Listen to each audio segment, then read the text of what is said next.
Good afternoon to all of you. This is Irfan Ibrahim of the Smart Grid Educational Series. Welcome to our October 2014 webinar. Today's subject is transactive energy, and we are going to get two perspectives on this concept, one from Ed Cazalet of TMIX and the other from Doug Hausman of Enernex as part of a larger group of the Gridwise Architecture Council and other stakeholders. It is a very timely topic, and I picked it because there is a lot of excitement and intrigue and interest in this subject, but there isn't a lot of clarity on this concept in many stakeholder groups, which is creating a little bit of confusion, and it's slowing down a process that cannot afford to be slowed down. So let me just spend a minute or two and tell you why it cannot be slowed down. We are moving increasingly towards electric grid that is going to be using distributed generation, and it will use extensive amounts of renewable energy and storage, both solar and wind and renewable energy, as well as biofuel, and also storage as a way of smoothing out the intermittent aspect of solar and wind, and also provide electricity at a time when the capacity doesn't meet the demand. But we're moving away from this one-directional grid that we're used to, where there's a lot of centralized generation, transmission, distribution, and then end use, to this two-way energy flow that needs to be actively controlled by information technology using high-speed networks. And at the same time, there are many new players in the energy market that have electricity that would like to sell it, and other times they would like to buy it. So the old models where electricity is traded at the highest level, at the bulk level, and then given to people to consume has to change. And we need more democratization in this model in order for the prosumers today to be able to transact their energy needs back and forth with each other at the area level, at the feeder level, down to the customer prem level. So what we have today is a set of presentations. The first one with Ed will talk about some of these macroeconomic drivers, and it will explain how the market could potentially work. And then we have Doug Hausman from Enernex, who's going to talk about the implications of this paradigm shift on the actual grid and what it would take in order for this transactive energy model from a microeconomic perspective to actually work on the grid and allow for a stable grid to exist simultaneously with all these transactions. So with that background, I would first like to invite Ed Cazalet of TMIX to provide us the perspective from more of an economic and financial model side. So Ed, I'm going to pass the presenter ball to you. Great. And you should now be in control of the slide. So welcome, Ed. Thank you, Irfan. Can everybody hear me? Yes. Thank you. So thank you for that terrific introduction to the problems that transactive energy potentially can deal with. The perspective on transactive energy I will provide here is a simple one. Is basically going back to applying the basic principles of business to the investment and operation of this new, more decentralized electric grid. And as Irfan has pointed out, we have two-way flows, we've got solar, we've got much more complex interactions among the various parties on the grid that are becoming more necessary. So transactive energy is really both a business model for dealing with these transactions, and then a structure within which you can provide the appropriate amount of regulation of those transactions to assure we have a fair, open market for electricity. And so there, click ahead to the next slide. So there are really four big ideas in transactive energy to my mind.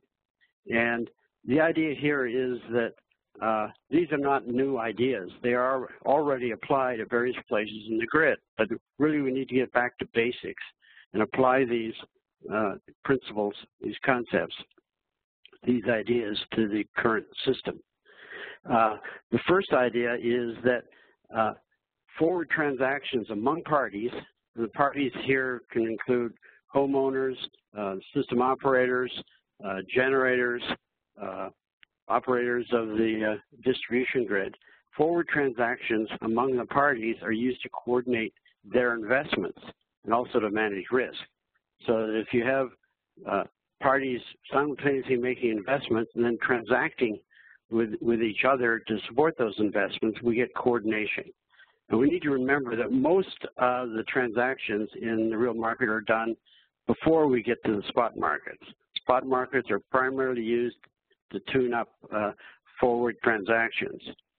Spot transactions, however, are necessary to coordinate operating decisions. When a party has too much, that party would like to sell it to another party. When a party has insufficient electricity, they would sell it to another party. You have generators that are principally in a selling mode. You have consumers that are primarily in a buying mode. You have prosumers that sometimes do both. Now, the principle of a decentralized approach is that to the greatest extent possible, all the parties act autonomously. In other words, they make their own decisions. They retain their own information about their technologies, their preferences, their wants, their needs, and they coordinate through these transactions. And I'll be describing that coordination process in just a minute. Now, in order to keep things organized, it's best to think in terms of two products: energy at a location, for a given interval of time, measured in, say, kilowatt hours or megawatt hours, and transport, which is the service or product that moves the energy from one location to another within a given interval. So these four principles we'll be applying today in the rest of this presentation. Now, how do we get to those transactions? Well, ultimately, all electricity needs to be delivered. Parties turn on the lights, turn on the generator, a meter measures that, and we measure the actual delivery. And that of course, has to be a balanced delivery every second. But transactions to start up generators to use power are generally made well ahead of delivery, sometimes years ahead in terms of what you invest in, or sometimes seconds ahead in terms of the balancing process. And so we have both forward and spot transactions, as we just described in the previous slide, that affect what actually gets delivered. How do we get to those transactions?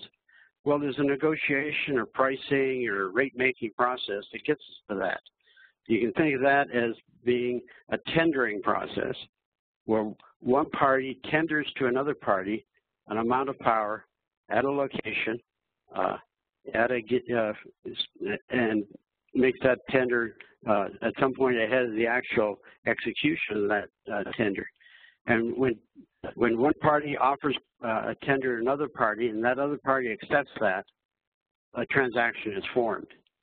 So a sequence of tenders will lead to a sequence of transactions. So that in any one delivery interval, you might have purchased some of that forward, you may have purchased some of that in the spot market, you may have actually, the last minute, sold some of that in order to balance the position with your needs at that point in time. Tenders can be made by any party: consumers, producers, and these new entities, prosumers. Now, in the case of the second product, which is transport, let me get this next slide to work.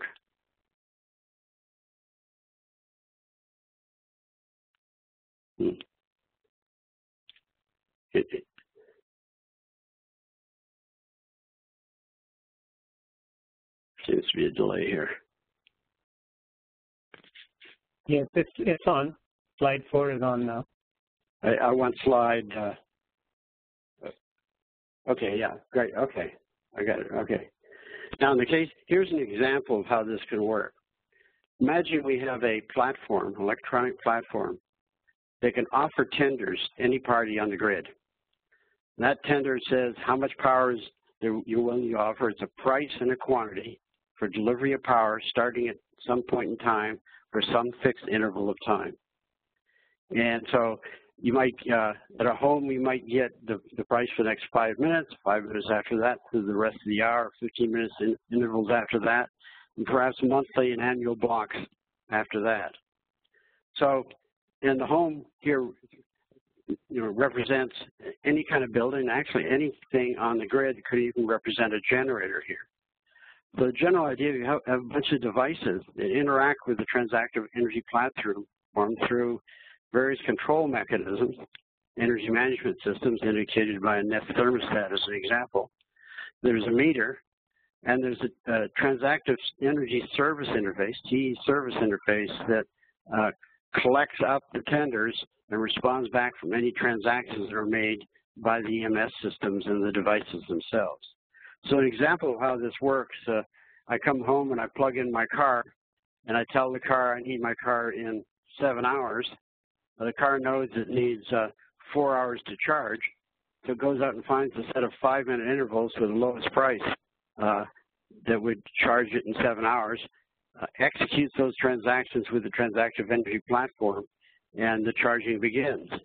An hour later, something happens on the grid, there's an emergency, and the price goes way up. It happens to be a 5-minute interval in which the car is charging.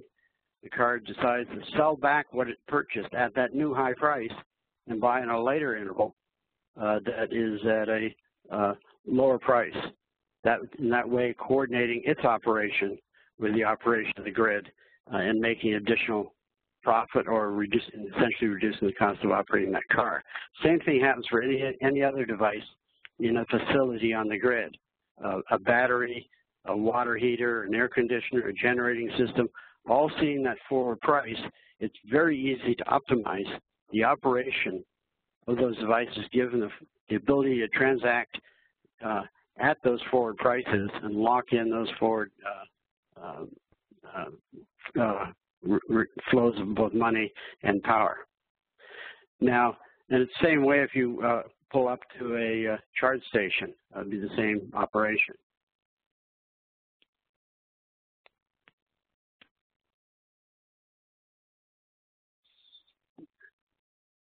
Having a little trouble. Here we go.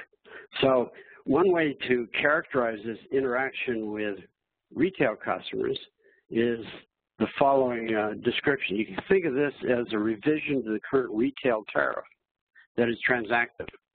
We call it an interoperable transactive retail tariff because the idea is the same structure of a tariff would ultimately apply to all retail customers on the grid. So imagine a customer going to, say, the PG&E website or any utility website, and there you get through your green button data, the historical consumption off the smart meter every 15 minutes for the last 2 or 3 years. And based on that, the suppliers make an offer to you for an amount of power in each hour or 15-minute interval for the next year or several years at a fixed monthly charge. Whether it's a fixed payment monthly for a fixed amount of electricity shaped to your particular needs based on the underlying cost of that utility or the purchases that utility or that supplier might make in an open market. And then when it comes to actual delivery, if I use less than what I subscribe to in an hour or 15 minutes, I'm paid for the difference at the current hourly spot price. If I use more than I subscribe to, then I pay for the difference at an hourly spot price. So it's symmetric. I can make more money and lose more, or pay more money depending on what my consumption is. If at any time I want to change my consumption, or I see that there's a forward high price or low price, my energy management system can automatically readjust my forward transactions at current prices. So in this way, the utility, the suppliers get a stable revenue from the fixed subscriptions. The customers get stable revenue, so those parties who advocate against real-time pricing because it creates volatility for disadvantaged customers, their clients are protected, and we get full price responsiveness to what's going on in the spot market. So we get lower costs to everyone through this process. Now, so far I've described what gets delivered to a facility as energy. Actually, there are two products behind that. One is the energy they purchased at a substation, and the other is the transport from the substation to the facility. So the idea is to have unbundle those two products, in part because they're different, and the other part because the transport is likely to remain a cost of service regulated product, whereas the energy is more likely to be competitive. And so in the case of this a regulated transport product, the idea is that you create a tariff here that recovers the same amount of cost as you would under a flat tariff, but you recover more of it when the grid is heavily loaded in a particular direction, and you require less when it's lightly loaded.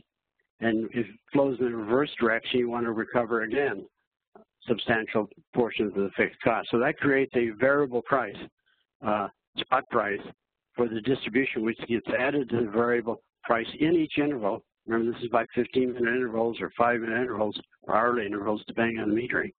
And that creates both a variable price for the transport and a variable price for the energy. And because we have this variable price, the challenges we're facing with net energy metering, with solar, with people putting on storage, will all get the right price signals. And because we can have forward contracts for both energy and transport in this framework, what we're longing for is a long-term subscription for transport that will protect the utility, the distribution operator, from people leaving and avoiding those long-term costs or fixed costs. Or they can decide not to they can leave and sell off what they've previously purchased. So over the last few years, we've been working on protocols to assist in the automation of these transactions. There's a protocol that's been developed by the Smart Grid Interoperability Panel and the OASIS Standards Development Group called the TMX protocol. It specifies how to make an offer, communicate a tender for power at a location or for transport, price, quantity, duration, etc. This is not unlike other protocols we use for high volume, high speed standards, such as the TCP Internet Protocol for such data transfers, or the fixed protocol that is used for most high speed transactions of financial products, such as stocks and bonds. This protocol is open and it's free.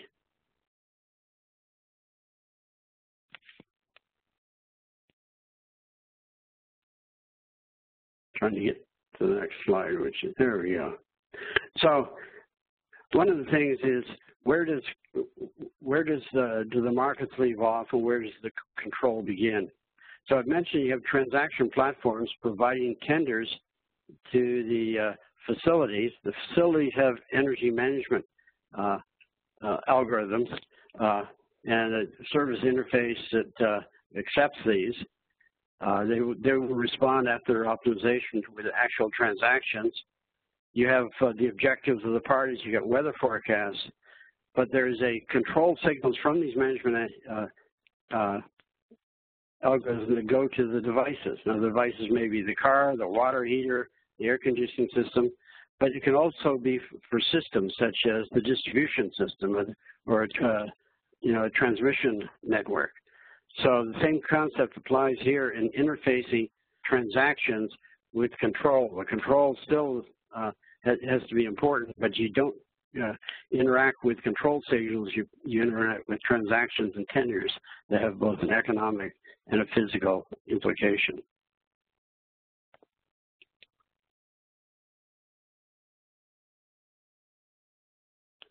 So putting it all together, here's how the various parties might interact in a transactive environment from end to end, from the generator, system operator, et cetera, all the way up through end-use devices. We still need to retain overall oversight of this by the various types of grid custodians, whether it's Congress, FERC, NERC, Public Utilities Commission, et cetera. So this isn't intended to be a wide open free market. There's still oversight required. Now this lays out the various parties that you expect to have on the in a transactive energy environment. Over to the left, we have the energy services parties, and they include consumers, producers, prosumers. Includes both the large centralized generators, the distributed generators in this list of parties, and of course storage owners. Below that, we have the transport services parties, which there are two types, the transmission operator owners and the distribution operator/owners. So the idea here is these are the parties that control the wires, control the switches. At this point, these are defined so they do not control any of the energy services parties' devices.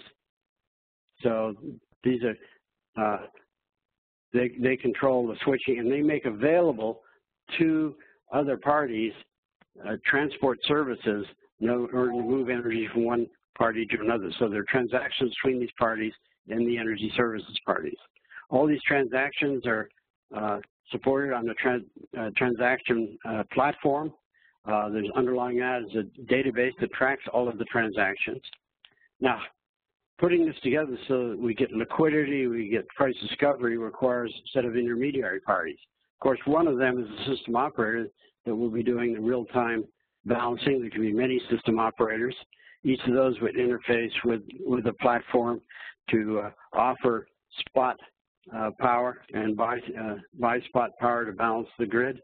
You could have retailers, marketers, exchanges, many of these parties acting in a market maker approach, where you can think of the job of the market maker is to offer spot and forward transactions that would encourage, and he will buy or sell at the small amounts of those prices and continually update those prices and the quantity he's offering so that he doesn't take a large position.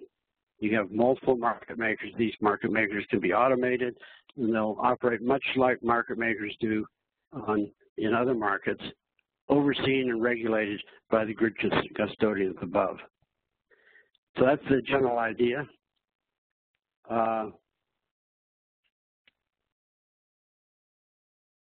So here's an example of how this might get deployed with today's system. You don't want to change everything at once. So beginning with the existing wholesale platforms that RTOs or ISOs have for balancing, and the wholesale platforms down the bottom that are forwards and futures, the bilateral forwards, the futures platforms such as intercontinental exchanges. For energy, you get offers for energy at various locations, say the transmission nodes, the P nodes on the grid, and result in transactions with the wholesale platforms. To that, we add a retail platform. You can think of this to be the exchanges, or just platforms for bilateral transactions, or just a single utility interacting with its customer using the retail tariff I described earlier. Again, there's two products we're transacting here, the energy and the distribution transport. Distribution transport would be offered by the distribution operator. The energy would be sourced in the wholesale markets or sourced from the prosumers and DERs themselves. Again, you have forward tenders and transactions at the retail level. We interface with the TE service interface, and prosumers and consumers operate their devices. So, for example, suppose the balancing operator needs 1,000 megawatt of power in 5 minutes from now. They can make an offer for 1,000 megawatts at $150 a megawatt hour. That offer would be split up and eventually go through the system and come up to the devices at the end. Those devices would respond and say, I can reduce my use or provide additional power out of my DER, and they would accept all or a portion of the transactions offered to them. That would feed back immediately to the balancing operator, and the balancing operator can move forward relying on that or make additional offers to buy and sell.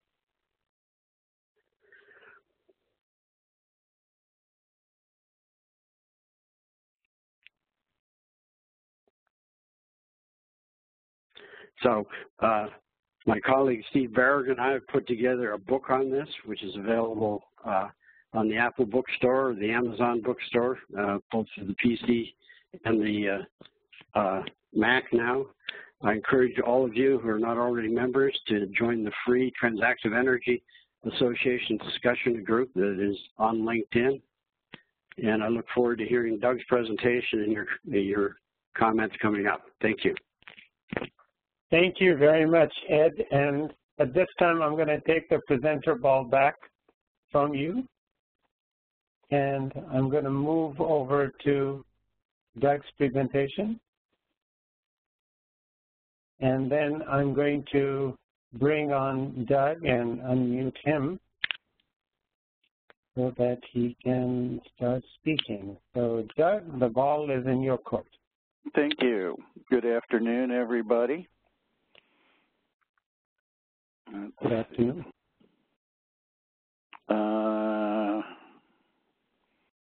That was not what I wanted to do.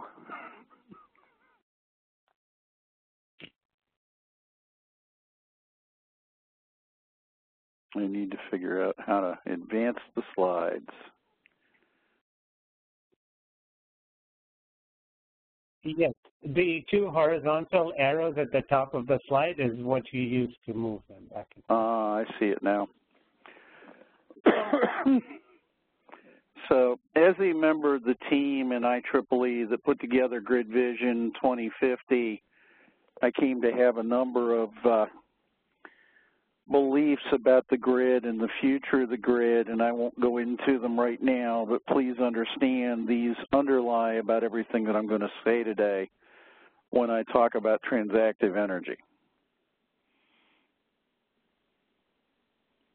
So, as a simple analogy, I've got a cutaway of a bucket here with a hose in the bottom of it, and that hose represents the traditional way that energy gets into the grid by the wires coming from the substations, which go back to the transmission system and eventually back to central generation, and the cup up at the top sort of represents people taking energy out of that bucket and using it in their home, their business, or wherever.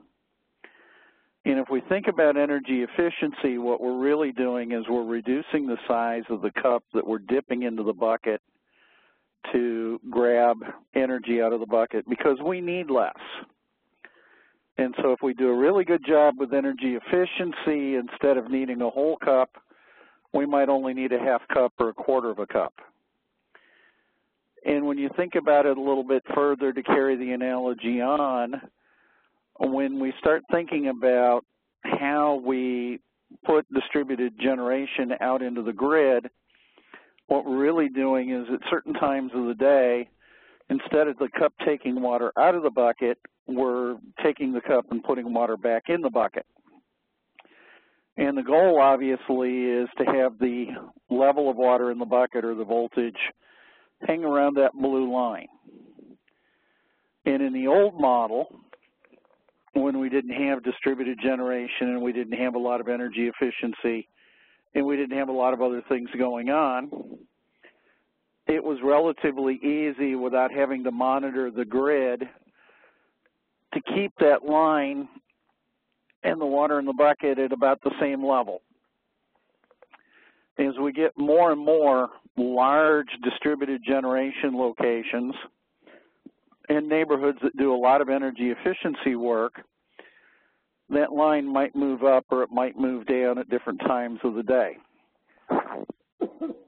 Now, if we only had one bucket to worry about, it'd be relatively simple because all we'd have to do is think about what we needed to do to put more or less water in the bottom of the bucket in order to stay at the blue line.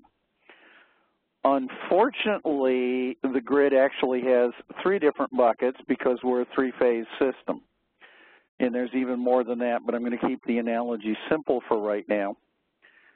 So if I have one neighborhood which has credit scores above 680 and they have money available in order to be able to do energy efficiency, in some states where the incentives are right, they do a lot of that. And so the energy efficiency makes the cup for taking things out smaller, and the adding of the distributed generation starts putting more water in, and all of a sudden the bucket in that neighborhood, the voltage in that neighborhood starts to get full a lot faster, and that blue line goes up in that neighborhood, leading to voltage imbalance. Now, I'm not going to go into right now all of the things that are bad about voltage imbalance, but let's just say that voltage imbalance is not your friend when it comes to managing your household and your business moving forward.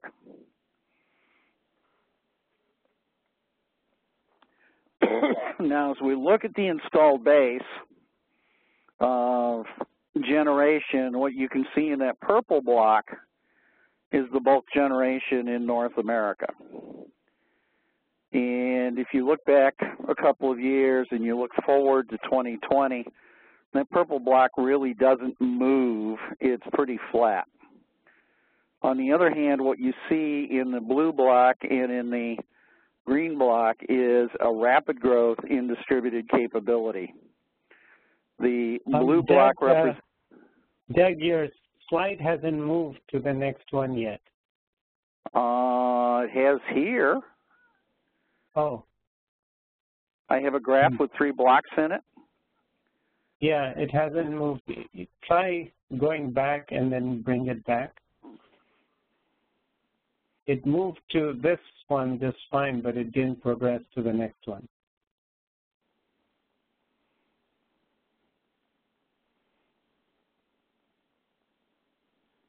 You got it now?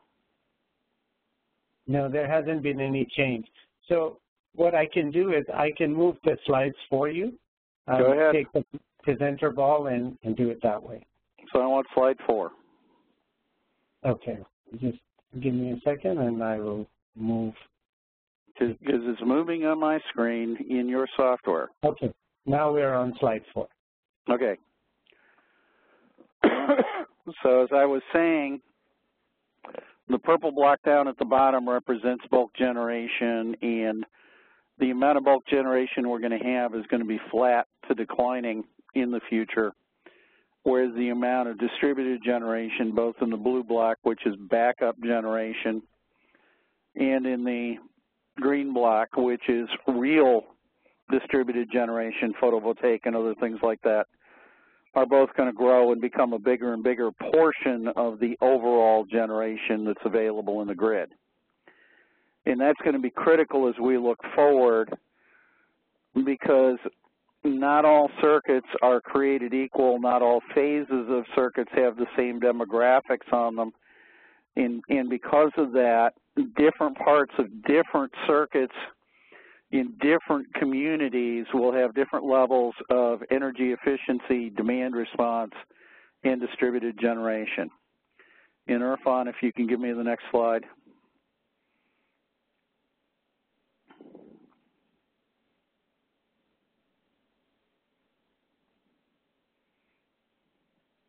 Slide 5.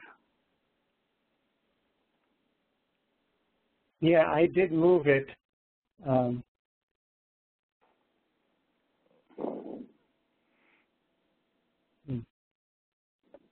Are you seeing it yet? I saw the change on my screen for some reason. Okay, I'm okay with it here. I just wanted to make sure that everybody was seeing it. Okay, yes, everyone sees it. Yeah, there's a little bit of a network delay, it seems. So when we look at the operational challenges that we're going to have as we move forward, regardless of whether we put in transactive energy or not, we're going to see some real changes to the net load curve.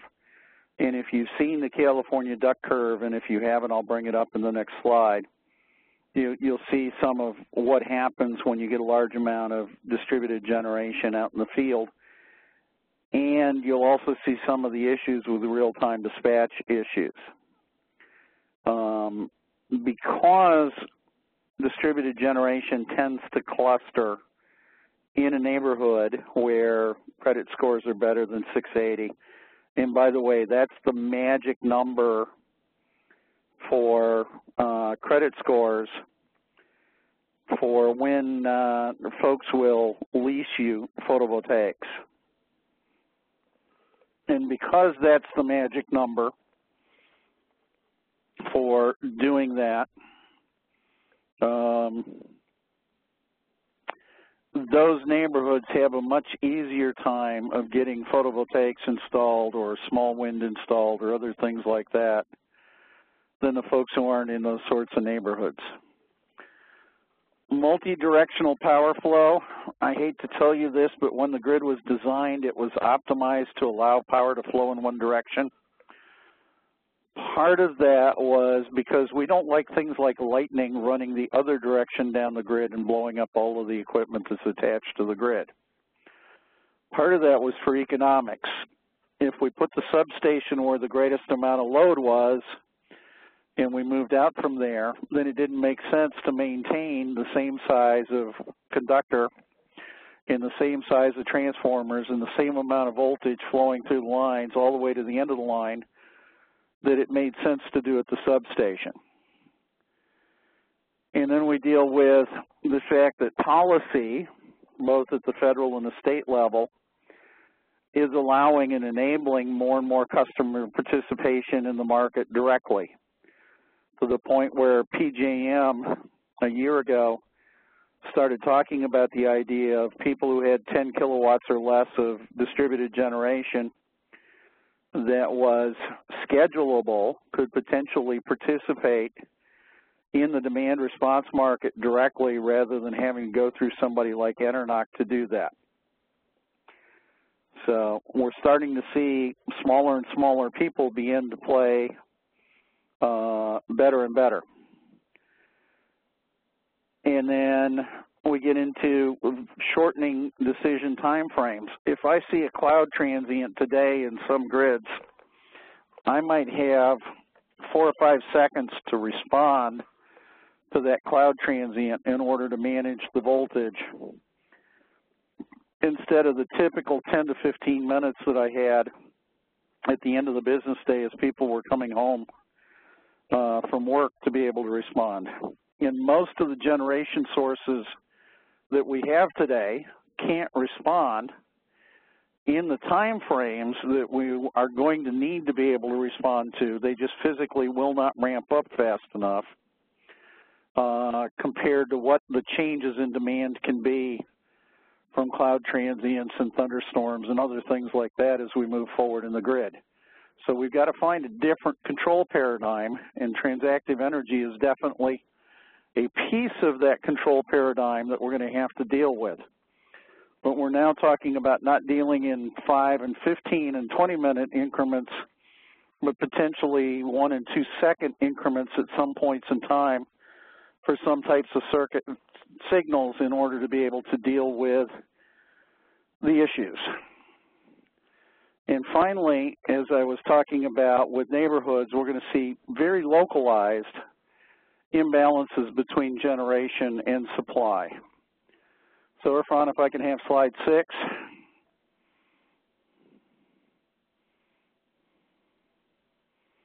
This is the California duck curve, and I want to show it to you for the simple reason that as you look at this and you see what happens when more and more photovoltaic goes into the grid, instead of the traditional ramping up across the middle of this into the evening, what we see is a definite drop-off, and then somewhere around 4 o'clock in the afternoon California time, we see an almost vertical cliff that the California ISO has to figure out how to ramp up in order to be able to support. And given the resources that are in the California market today, that won't happen. And given that that happens at the end of solar max during the day, you can't rely on the photovoltaics to do that. So you got to start looking at what can I rely on, what is available to me.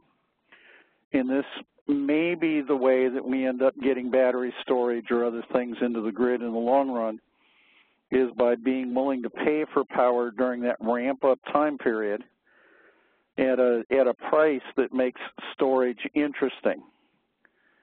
Now, if we go down to the next slide, Irfan.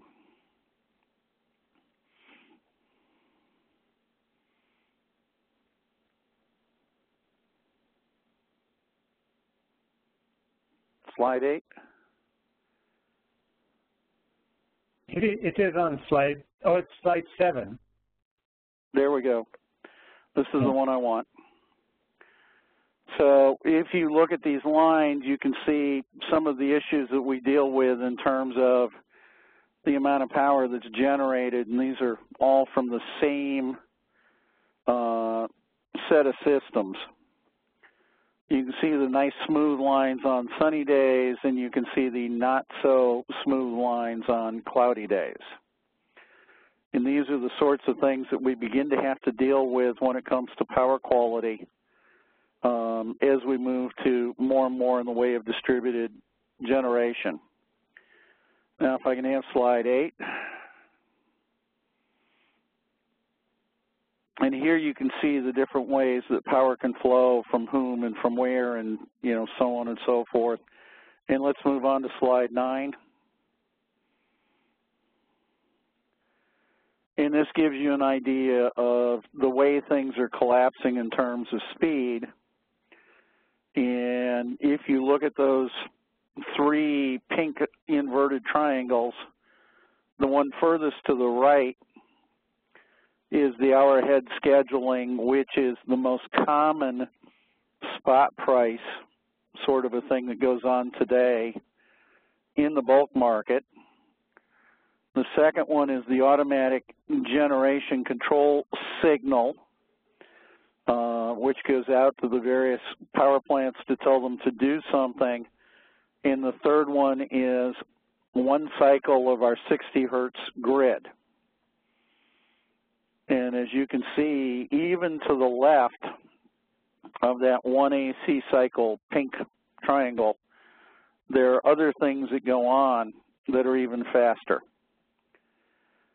And we need to be aware of the fact that as those things off to the left happen, we need to be able to stabilize that. Now, our forefathers were pretty smart about several things, one of which is they gave us a high and a low voltage that were about 20% apart as the operating parameters for the grid. So all of our appliances and other things are designed to be able to operate in that 20% band without any problems. It's only when we start running out of that band where we run into problems. In Germany, one of the big problems with the photovoltaic there was the regulator said, and the Standards Association said, well, gee, we have a frequency that we don't want to go above, and frequency and voltage both tend to rise together when there's too much power in an area. And so they set a hard frequency limit instead of a hard voltage limit of 50.2 hertz on a 50 hertz system. Now that doesn't sound too bad until you realize that when you hit 50.2 hertz, all of the photovoltaic in the distributed wind in that area of the grid in Germany went off. And because they all went off together, they ended up browning out and blacking out because then the voltage would fall so quickly that the relay, the protective system on the grid, would say, nope, can't supply power here, turn it off. And so the reliability in the German grid got to be somewhat not good in some areas. And the German government spending something between 3 and 4 billion euros to go out and replace the inverters that were installed with the photovoltaic systems in order to not have those hard limits. Now, IEEE 1547, which is our standard for distributed generation, is based on voltage, and essentially it says if you were to plug a monitor into a plug in your house and the voltage on that plug were to go to 131 volts, the photovoltaic on your roof would shut off. And it'd wait a little while and it'd try again. And what we're seeing in some congested neighborhoods right now is that the photovoltaics go off and they come on and they go off and they come on and they go off and they come on, kind of in a dance sort of a thing because of the congestion and the high voltage. And somehow with transactive energy, we've got to figure out how to help deal with that as part of, fixing things. And that's a short time interval. And if we go to slide 10, you can see there are a lot of different people who care, either pro or con, about distributed energy resources and also how the grid is operating. And obviously at the center, this is the customer, because most customers would like to pay as little as absolutely possible for their electricity. Free would be good. And if they can, they will. So we need to make sure that whatever solution we put in place works for all of these folks. And part of the issue that we're going to deal with is that distribution operations, that light blue, typically ends up dancing to the tune of whatever the dark blue, the bulk power system, and the market folks tell them to do. And because we're pushing up against limits and we're putting generation into that distribution system, it gets harder and harder to do as we move forward, and that's part of why transactive energy has to contain a significant amount of control. So let's move to the next slide. So there are a number of issues. The first one is reverse power flow. I make a lot of power out in the distribution grid with distributed generation, and I try to push it back to the substation, and I trip my protective scheme. Now, that one's relatively easy to overcome, but you need to be aware of the fact that today that's an issue that we do have to overcome. Voltage fluctuation, as I was talking about a minute ago, modification of feeder section loading. The more photovoltaic that I have that over-generates during the daytime, the more loading I actually put on a particular location in the grid. In many cases, if I'm trying to build a net zero home, I'm actually sending out 8 kilowatts instead of taking 1 kilowatt in much of the daytime, because the typical photovoltaic system produces power about 12 to 15% of the hours of the year. So I need to put about 8 times the amount of photovoltaic on my roof to get to net zero as my overall load. And no, the load isn't perfectly flat, but as a rough approximation, I need to send out 8 during the time that I'm actually making it, because I'm typically using power every hour of the year. And then one of the issues that we're going to have is that because I'm heavily loading sections of the distribution grid, I may actually see more actual losses from that grid, from heat and other issues, from trying to get that power out during the daytime. Can I have the next slide, please, Irfan? So the next thing I run into is the amount of fault current, and that changes how I do my protection scheme.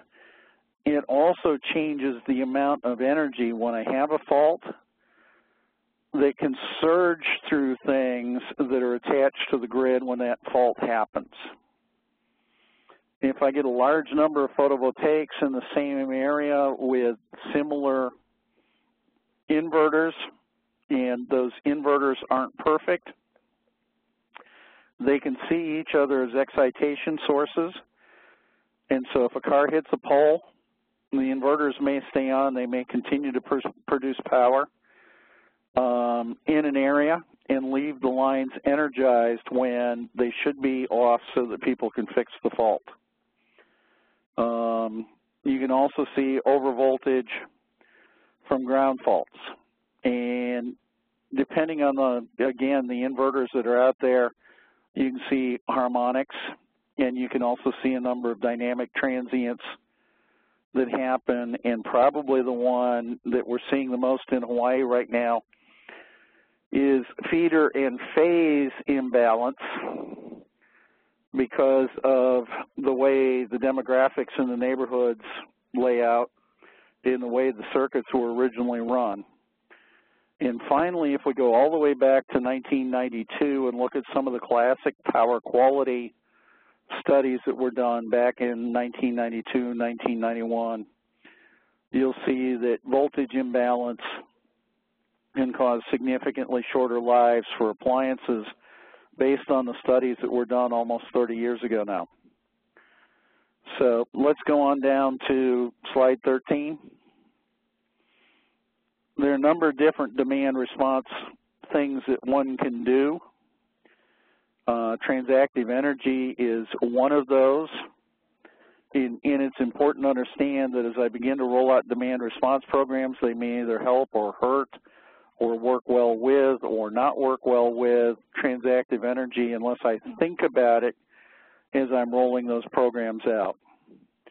Now let's go down to slide 14, Irfan. This is a really, really, really stupidly simplified example of what can happen in a neighborhood where I have very different demographics.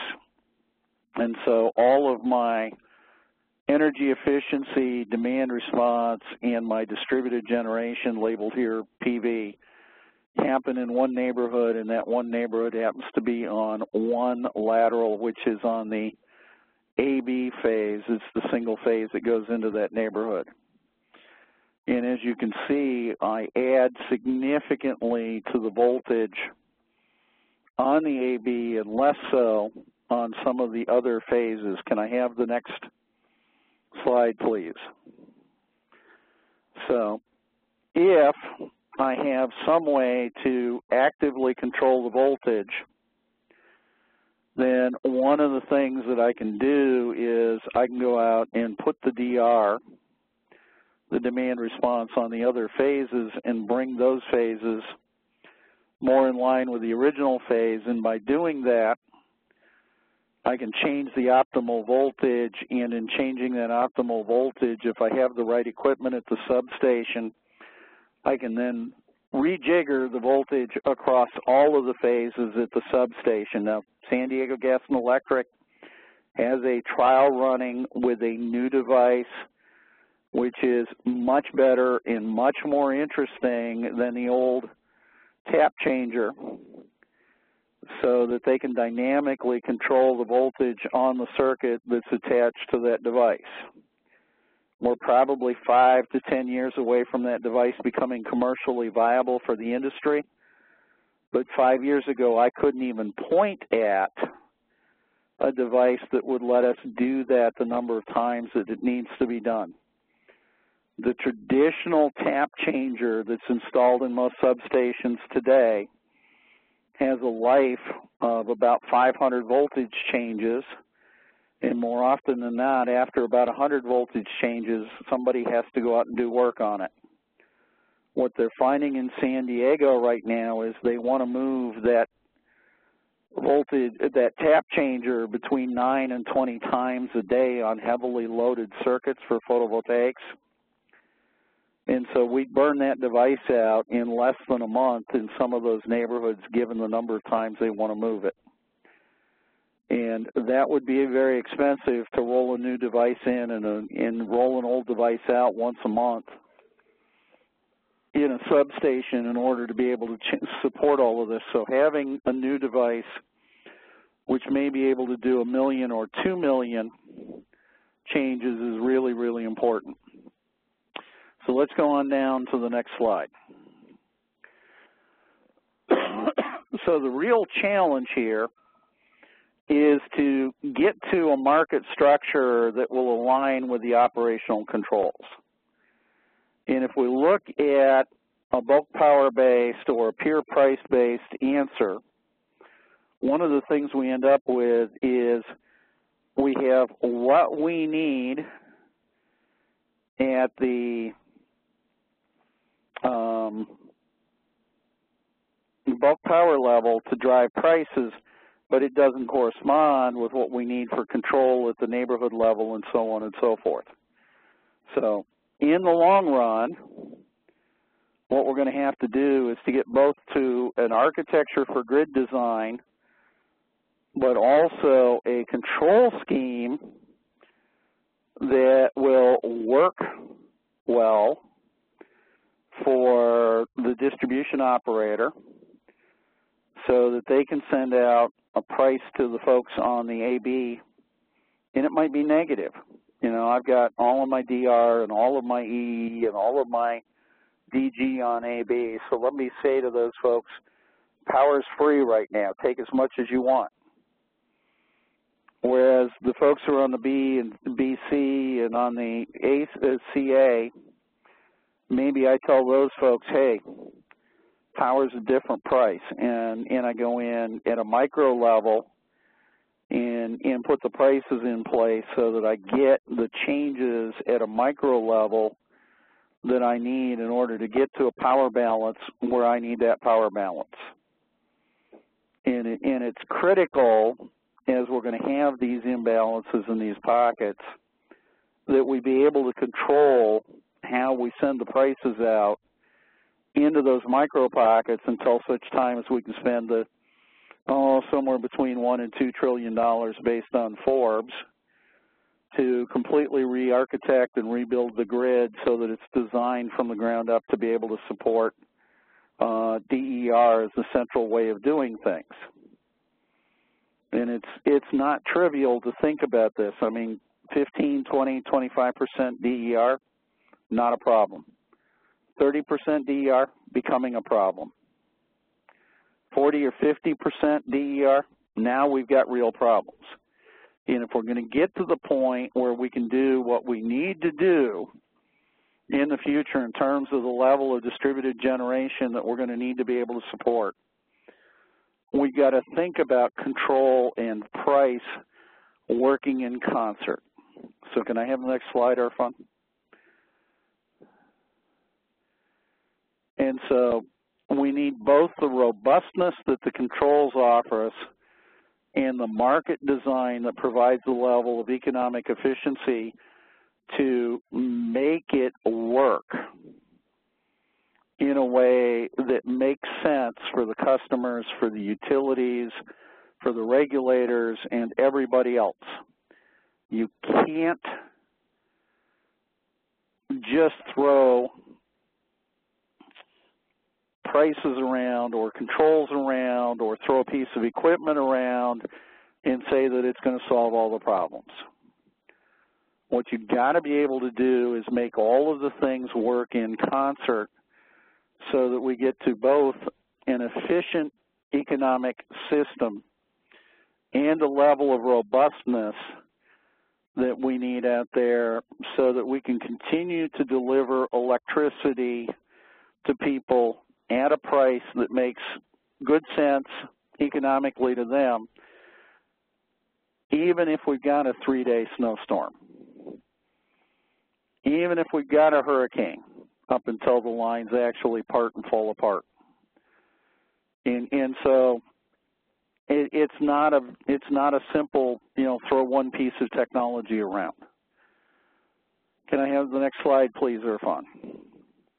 So we really need to be able to coordinate at 3 different levels. The top level, pretty much handled today, the ISOs, the RTOs, put out prices, understand what they're doing, and manage the market at the regional level and the bulk power level fairly well. Then we need to move down to the local market, which for most purposes is the distribution operator, and make sure that they have some level of ability to manage and pay attention to what's going on. And finally, we need to get down to the individual customer or their agent, the aggregator, and be able to manage things for them, whether it's their electric vehicle or their photovoltaic system or the storage system they've got in their garage or anything else. And if we can get coordination along these 3 levels I think that we'll be much better off in the long run. You know, people talk about, well, let's just go to microgrids or nanogrids for everybody out there. The reality of it is, if we were to start breaking the grid up into microgrids or nanogrids, we'd very quickly be into a have-not situation. And probably 70% of our electric customers today could not afford to be part of a microgrid or a nanogrid moving forward. More than half of our consumers at the residential level can't qualify today to lease photovoltaic for their roof or qualify to put in CHP in their home. They don't have the credit scores, they don't have the cash available, they don't have the credit lines available to be able to do it. And whatever we do with the grid has to be able to work for every single customer until such time as we completely change the philosophy behind the grid. And that's why, may I have the next slide, please, Irfan? I believe that transactive energy is a key to the transition moving forward in order to be able to stabilize the power on the grid and help people be able to manage their electricity use and cost, while also being able to provide a stable flow of power within the parameters that mean that their appliances and the other things they use have the maximum possible life with the minimum number of problems. And I'll thank you from that and turn it back over to Irfan. Thank you very much, Doug. And those of you who are in the audience can see how important it is to hear the different perspectives and reflect on the concept, because ultimately there is one big grid here in the United States. It's a collection of several autonomous zones, but we have to have an idea of the totality of the problem and debate it in an open and candid and informed way so that we can move forward. And I really appreciate, Doug, you bringing the infrastructure aspects and the control aspects into this dialogue. And we are not trying to say in these presentations whether one is right or one is wrong. These are different perspectives, and they need to be seen in that context. And what it does is it helps the various stakeholders make informed decisions. So we have, I'm going to unmute Ed at this time also. We have a set of points that are being made in the Q&A. So I'm going to just read to you, and feel free to chime in on these. So Andres Carvalho says that need new architecture, use energy storage at the transformer level to eliminate cap changes. So Doug or Ed, either one of you want to take this? So as I look at it, Irfan, one of the big problems that we have with energy storage today is where we're going to be allowed to put it.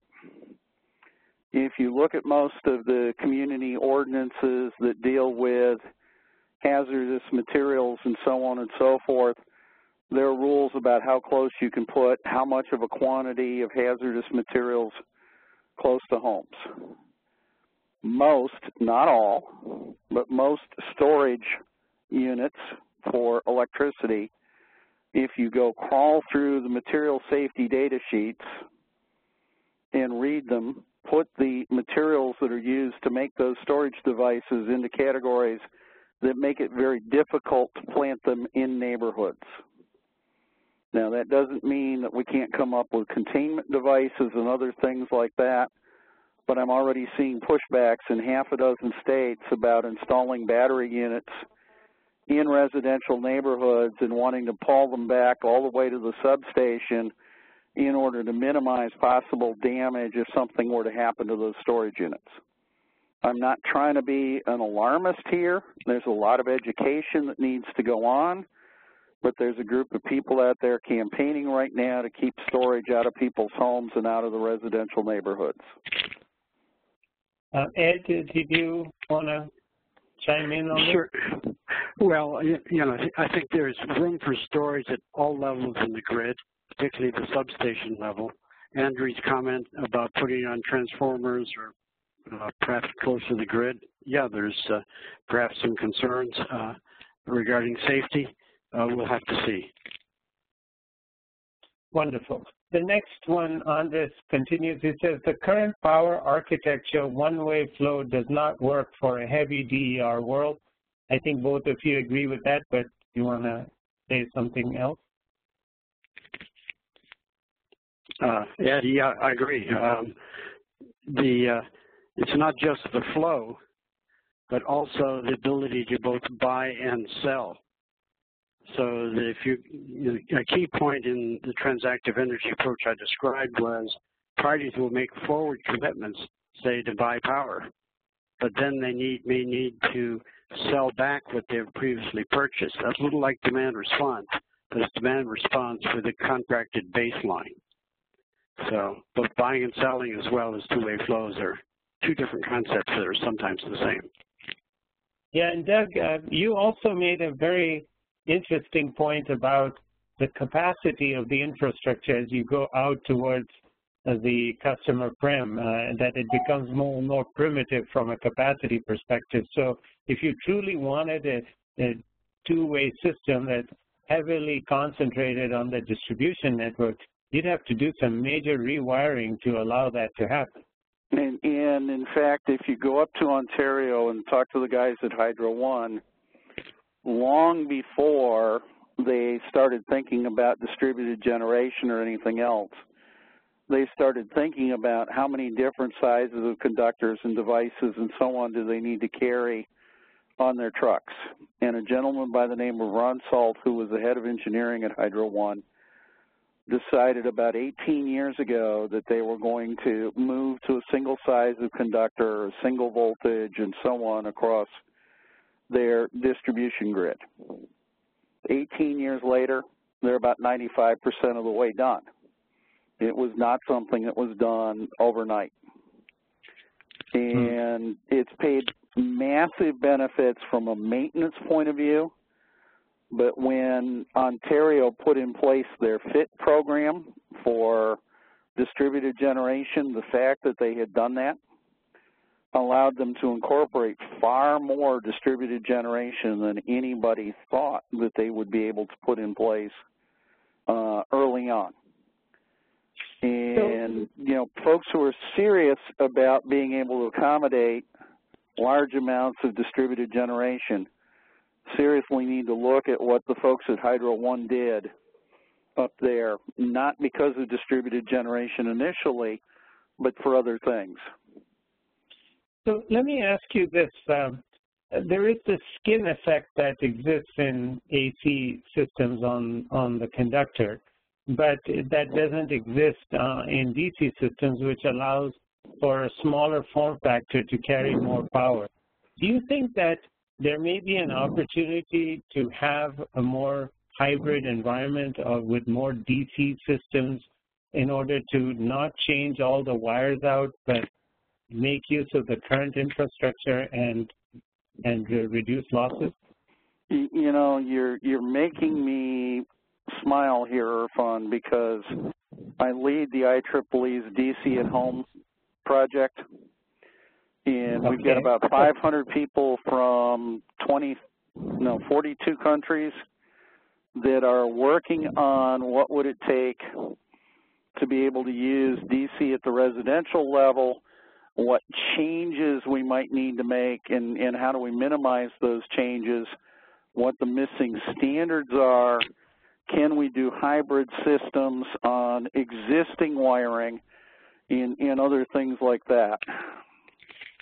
Wonderful. Well, that's great, because I'm thinking, nature is kind of hinting that way with photovoltaics actually producing DC at its point of conception, and then we have very efficient inverters now, so even if we needed to turn wind back into DC, it's possible to go the other way.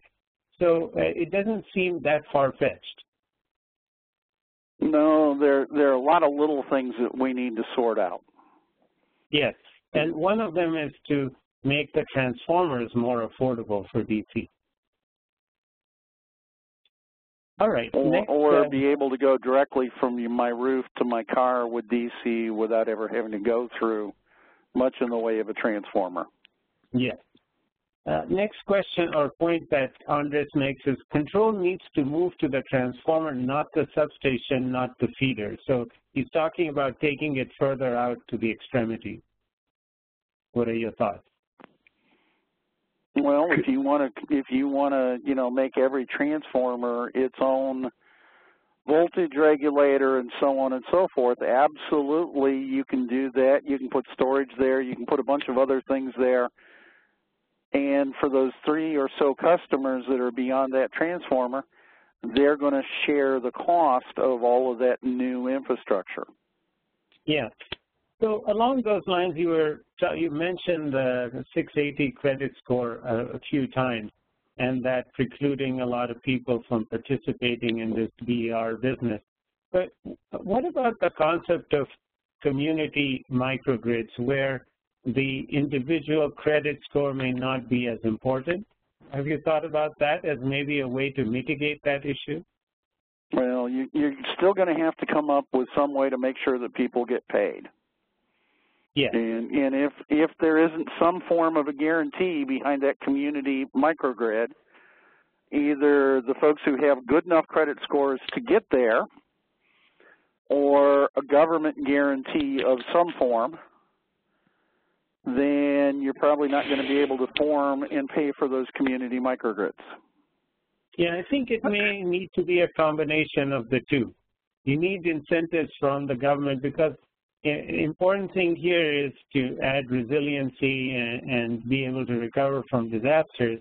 And it seems like these concepts of microgrids with photovoltaic and wind seem to have a stabilizing effect on the grid because it's more predictable when it's in a larger size than at individual residential level. So it seems to me that it would be in the interest of the country to provide some subsidies in that area. Well, so separate from subsidies, if you have a community and they've got substantial investments in roads and in the buildings themselves and the devices that are consuming power, if they're willing to enter into long-term contracts, i.e. the building owners, not necessarily the renters, then you have a way to finance it, I think. But if you're trying to finance this out of simply spot transactions, it's going to be pretty tough. Okay, very good. So Andres also says, this is not as hard as it is being made to sound. So what I'd like both of you to do is share your perspective on how this could be simplified going forward for the industry at large. I'll go first. I think the way you start is by fixing the retail tariffs as I described, forward and spot transactions. Once you set up the tariffs that way, and that's actually easy to do because it involves paper as well instead of actual building equipment, then we'll start to see the right incentives in place for people putting on solar, putting in storage, and for upgrading the grid. You'll have long-term arrangements between customers and suppliers and short-term pricing to help coordinate the operation. So, and then as time moves on, you'll find situations where you've got to add equipment. But then I'll have a system set up where I can see the value of that equipment and a way to properly pay for it other than subsidizing it or forcing people to participate in transactions they don't want to participate in. Doug, you want to share your thoughts? Yeah, I'm going to disagree with Andreas. Okay. And just flat out disagree. I think it is as hard or harder given the competing things that utilities have to look at for their capital dollars, the way the demographics shake out, across the grid, current regulation and policy, and all of the other things that get wound up inside of this, I think this is probably one of the most complex things that we're going to deal with. If it were a pure engineering problem and I could just go to the bank and borrow money and I could be guaranteed a rate of return on it, he's probably right. But it isn't a pure engineering problem.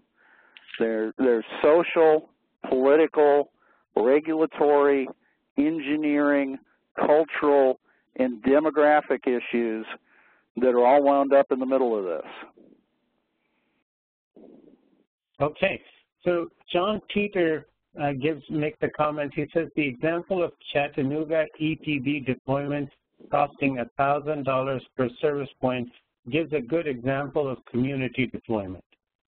Okay, then we'll move on to, there are lots of comments. It's a very popular subject and people have strong opinions on this, so I'm really happy to share them with you both. There is a comment again from Andres saying, PV is only one DER flavor. Architecture needs to handle combined heat and power, fuel cells, energy storage, and others.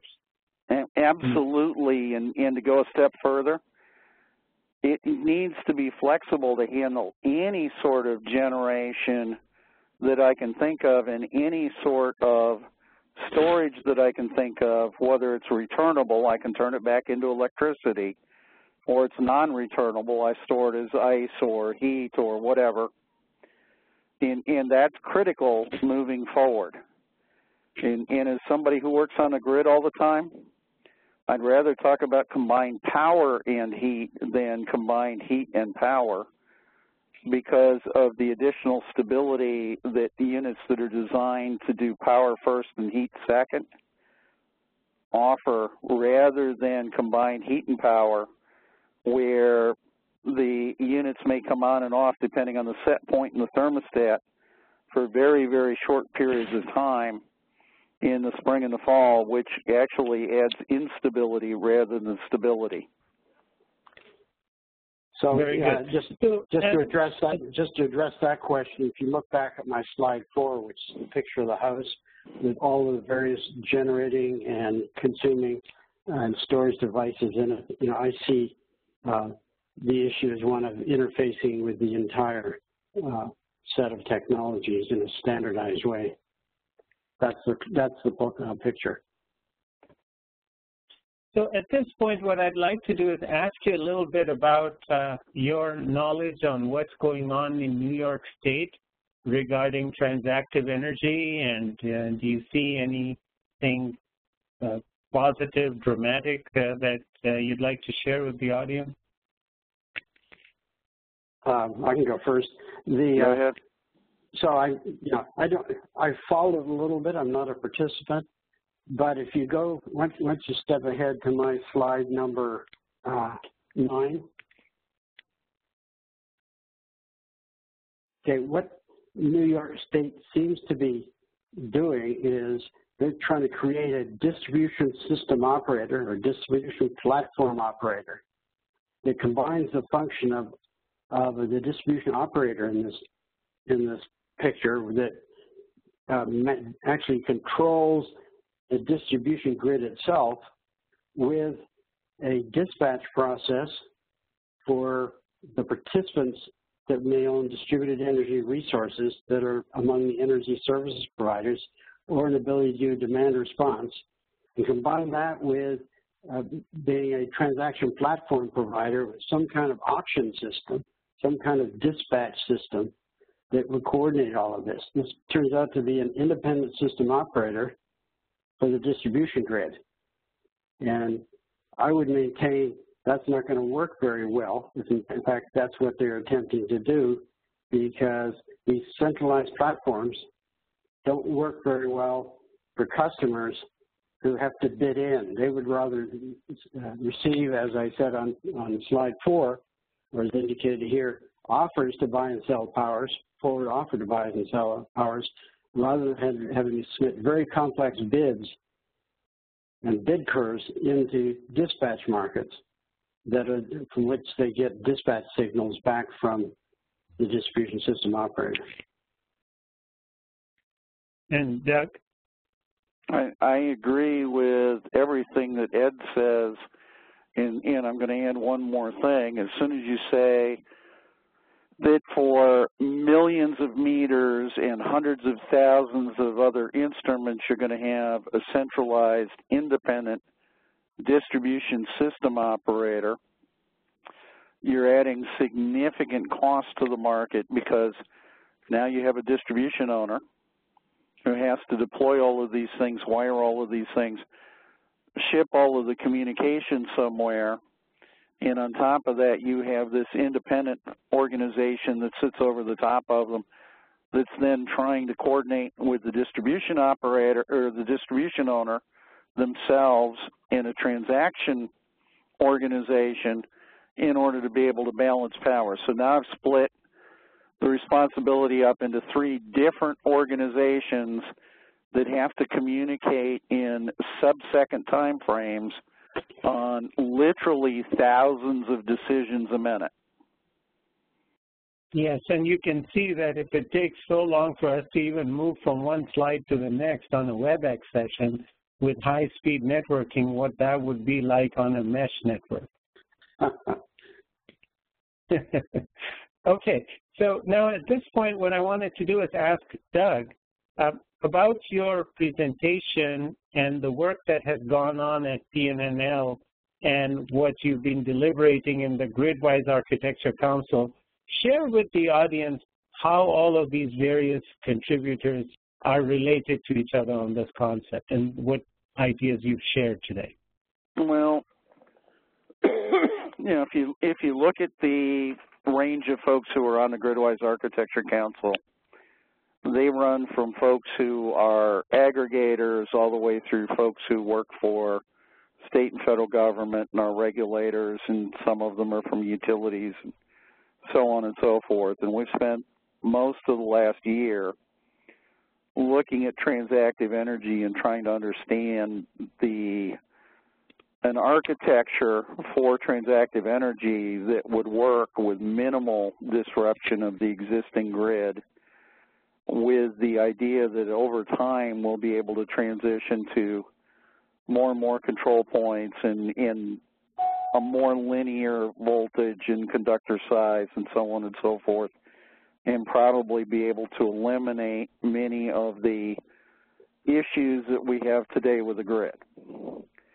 And we've put out a framework document that's out on the Gridwise Architecture Council website, which anybody can download and read. There's a new version of that document that'll probably be out this fall.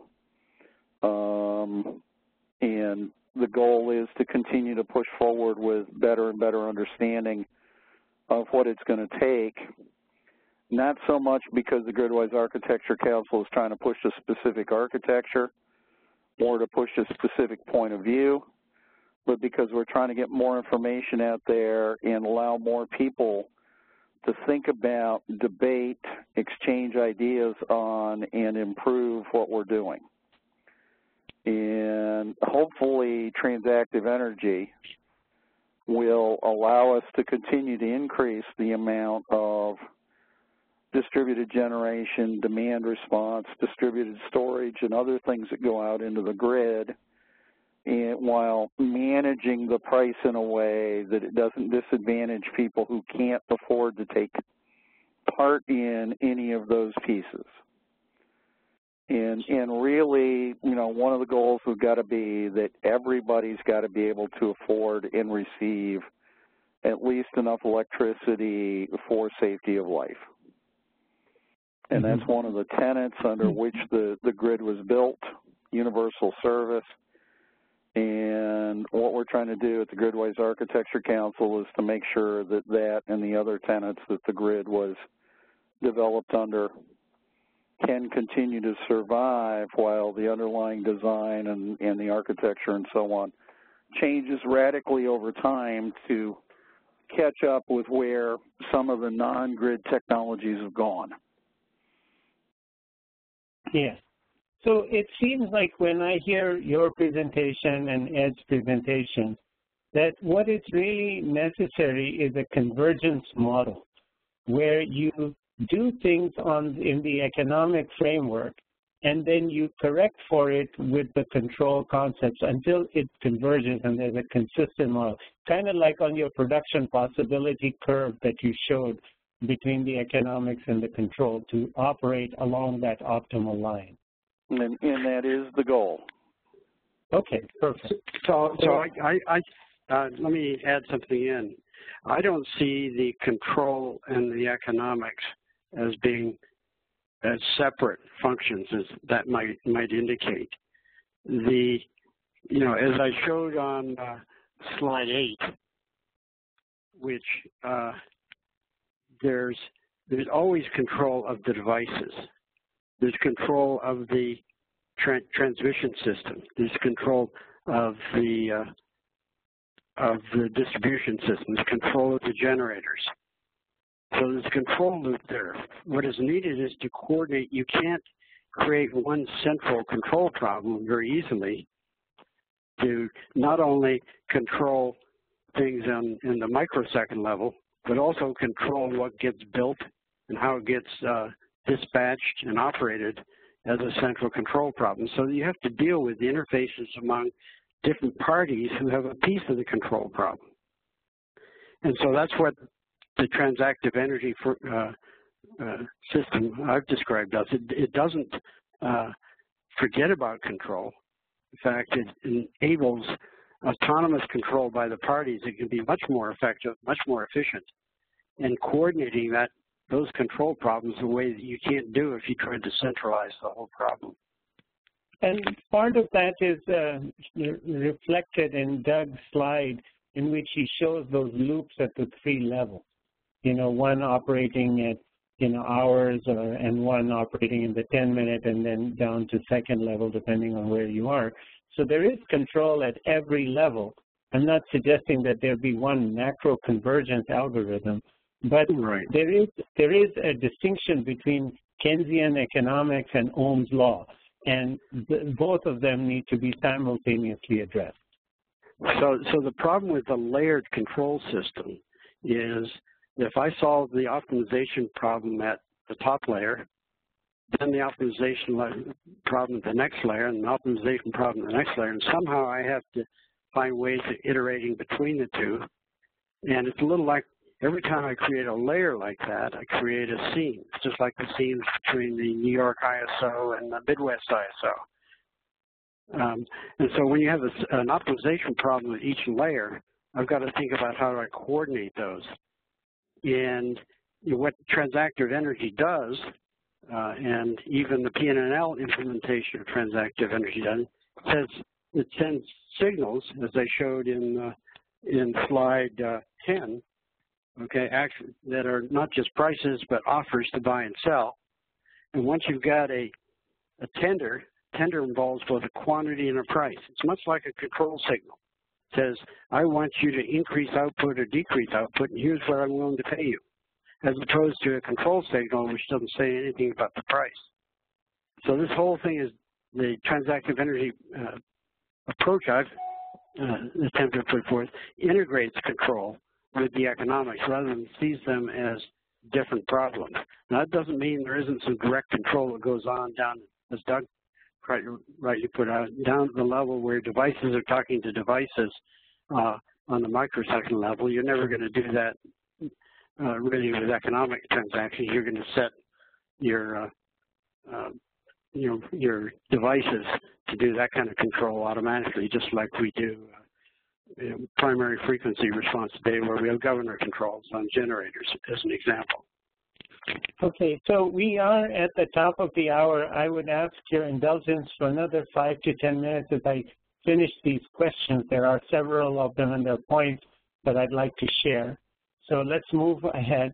Robert Cormier of Foothill College says, microgrids and nanogrids may not be the answer. It sounds like Doug is talking about a managed electric grid. Comments, Doug?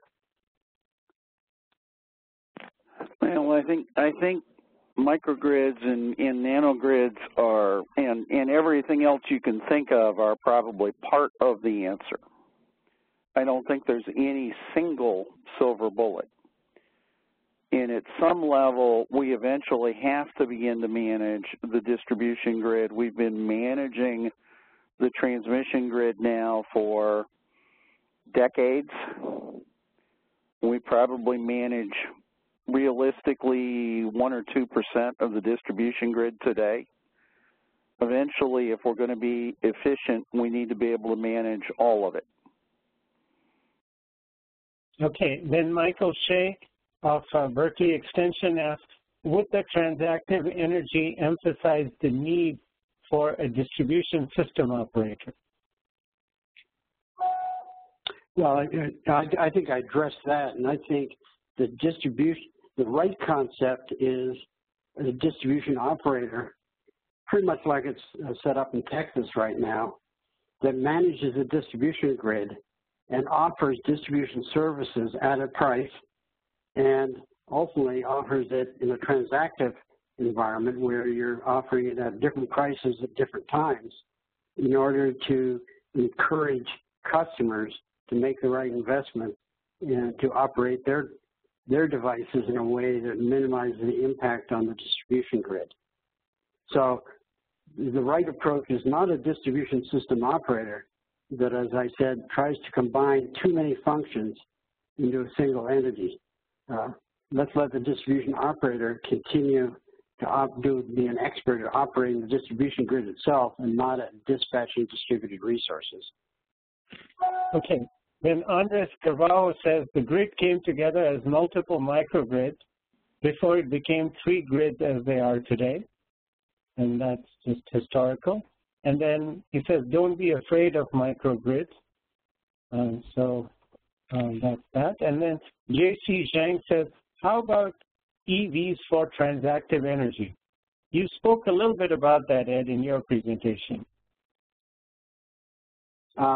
Well, I think the perfect place to start implementing transactive energy is on grids that have significant EV and PV and potentially local storage, and certainly the more that have maybe homes that are trying to move towards net zero energy. So that's the place to get started. And I think, using the example I had, that the operation of these EVs both to the grid and from the grid, if the car manufacturers allow them to provide two-way services, is very straightforward using a transactive energy approach as I described. And then Andres Carvalho says, forget pricing and policy and price, batteries are the electric vehicle. Any comments on that? Batteries are the electric vehicle? Yeah, in other words, instead of putting batteries out in the neighborhoods, the EVs act as the batteries, and you could take charge from them and deliver charge into them, like supporting ancillary services through EVs. Well, I think that's an important, in those areas where we do have a lot of EVs, that's a terrific application of those batteries when they're not being driven around. I agree with Ed, but I'll point to the fact that after a decade, EVs are still not up to 1% of the fleet. That EVs today still, even with government subsidies, are more expensive than the non-EV alternative, and that if we look at the next generation, the millennials as they're called, more and more of them are giving up driver's licenses and deciding that they'll take their bike or public transportation or other things like that. So we may never get to the point with EVs, I hope we do, but realistically we may never get to the point with EVs where there are enough of them in places where we need them to be able to make them the storage on the grid. And the other thing, of course, is during the daytime when the PV on my roof at my home is making lots and lots of power, in most cases my EV is at work. So now I got to figure out how to get the power off of my roof to where my car's parked. Yeah, and carry it on a skinny conductor that can't handle the current. We need to think through carefully all of the connections at a system level, and that's not trivial. Okay, then Karthik Krishna asks, any comments on expanding transactive energy for thermal energy transaction from devices it has like to be part micro, of that. CHP, and thermal storage? And I think Ed and I have both addressed that. Okay, great. Next is, how do you plan to have transactive energy systems deal with actual financial transactions, i.e. transfer of funds? As soon as money is being moved, a new set of regulations comes into play. Well, we move money, there may be changes, but we move money all the time for transactions today on the grid. That's nothing new. We're just going to make everybody enroll in Apple Pay. There you go. Do you think that there's an opportunity for Bitcoin to get in this? Sure, if you believe in Bitcoin, but... Okay. I live in the valley of zeros and ones, and computations. That's what they're talking about here. Next is, the point is made by Ralph Mulitson, who says, how do you plan to have transactive energy systems deal with actual financial, we've already done this one. And the next one is, question for Ed regarding investment. Is there still a role for a regulated planning process for large, capital-intensive central station generation? Will anyone ever build baseload to serve a transactional market? Well, so you still may have, planning for large transmission plants, although, places like California, it seems that so much of it is going distributed that there's not likely to be a lot of those projects. And of course, we currently have, if anything, a surplus of central station power plants, although some of those need to be, changed in terms of their once-through cooling. So I think that there's certainly a role for planning on the distribution grid and planning on the transmission grid, but it needs to be informed by the transactions that parties are willing to make to pay for it. So we need to move from a regulated system that depends on the legislature enforcing a cost of service contract to one that is more along the lines of a group of customers agree to purchase the services of a remote generator, the services of a transport system for a long-term contract. So let me take a swing at this in a completely different fashion. After the Bloomberg Business Week article ran that said the grid is dead and that it's not important, I sat down with some of the folks who actually deliver electricity in New York City, and we looked at a map that was developed that shows the energy intensity in Manhattan, and you can actually find it in Wikipedia. And then we went through and we looked at the amount of energy that was available from the sun, from the wind, et cetera, for Manhattan. And it turns out that if we could do about a 94% improvement in energy efficiency, then we wouldn't need to transmit energy into Manhattan. In other words, we'd have to get their current consumption down to about 6% of what it is currently, and then cover every square inch of Manhattan with photovoltaics, the roads, the sidewalks, the walls, the roofs of the buildings, the whole 9 yards. So we've got a choice to make that, for the future. Do we continue to transmit energy into the urban cores and continue to have urban cores? Or do we empty out the urban cores and move everything out into 2- and 3-story buildings across the countryside? Now, if I'm an urban planner, the second one makes me cringe. If I'm a huge fan of renewables, the first one makes me cringe. And so we need to solve that difference in philosophy between the two groups, and we need to realize that we can't always make all of the energy that we need locally in an environmentally conscious and sustainable fashion. You know, by the way, for those of you who aren't aware, who have ever been on the Empire State Building, there's a large baseload power plant in the basement of the Empire State Building.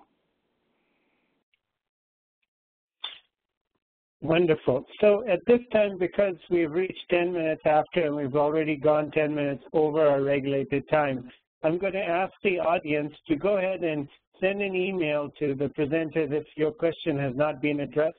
Doug is doug@enernext.com, and Ed is ed@tmix.com. So you can write directly to them and get your answers. I will print out a transcript of the chat and the Q&A, so you'll all have a record of everything that was said. This was a very important subject, a very timely subject, and I'm really glad that we had this open discussion. And please make sure there is a conference going on in Oregon in December. I believe it's in the second week of December. Ed or Doug, you want to say something real quick about that? A Transactive Energy Conference in Oregon? It starts on the 9th of December. GWAC is one of the sponsors for it. There's 4 working tracks around transactive energy. And if you're interested in the policy or the architecture or the security or how it's actually going to work from a financial point of view, please join us in Portland starting the 9th of December. And on the link I gave to Irfan, because I can't get the send button to work, is the link to the Gridwise Architecture site, which will also take you to the Transactive Energy Conference information, or you can go to Point View and find it out of Point View. Thanks. Yes, Ken Nichols, who was attending, has shared the link, and it'll be in the notes. So everyone can go and register that wants to attend the Transactive Energy one. And the Gridwise Architecture Council framework paper is a really good one. It's very detailed. I had an opportunity to look through it a couple of weeks ago. So I would highly recommend that you look at that. And also look at the wonderful work that PNNL has been doing in transactive energy for a while. I would suggest that you go to their website and also look at that, as well as try to get Ed's book, Ed and Steve's book on transactive energy. The more informed you all are, the better decisions you'll make in this field. And a big motivation behind the Smart Grid Educational Series would be fulfilled, which is that you take the information and make the best decisions which will help move this forward. This is not one of those nice-to-have deals. This is an absolute necessity if we're going to move towards distributed energy resources. And if you believe in the forecast of Doug in his presentation about how much distributed generation is going to come online by 2020 and then beyond all the way to 2050, we cannot just continue with our old grid model with such a different way of generating and using electricity. So our next presentation is going to be on November the 5th, and it will be at the Setacom facility. Jerry Ramey is going to be presenting there on electromagnetic compatibility, and he'll be sharing some of the standards work that is going on in that in IEEE. So I hope that you will attend either remotely or come to the Milpitas, California facility of Setacom, where you'll have lunch and you can see the presentation. And then on the 12th of November, we're going to have William Miller of MAC USA present on the XMPP work and what's going on in the standards bodies there. So with that, I would like to thank Ed, and I'd like to thank Doug for great presentations and very interactive Q&A session. Any final comments? Let's start with Doug, and then we'll go to Ed. Thank you all for joining. Great. And Ed? Again, thank you for all, and particularly to Irfan for putting on this great seminar. Thanks. Thanks very much. Wonderful. So at this time, I'm going to end the recording, and you will all get the presentations and the webcast recording link and the links to the meeting in Oregon as well as the framework paper, so look out for that. And with that, I'm going to now stop the recording. Thank you very much.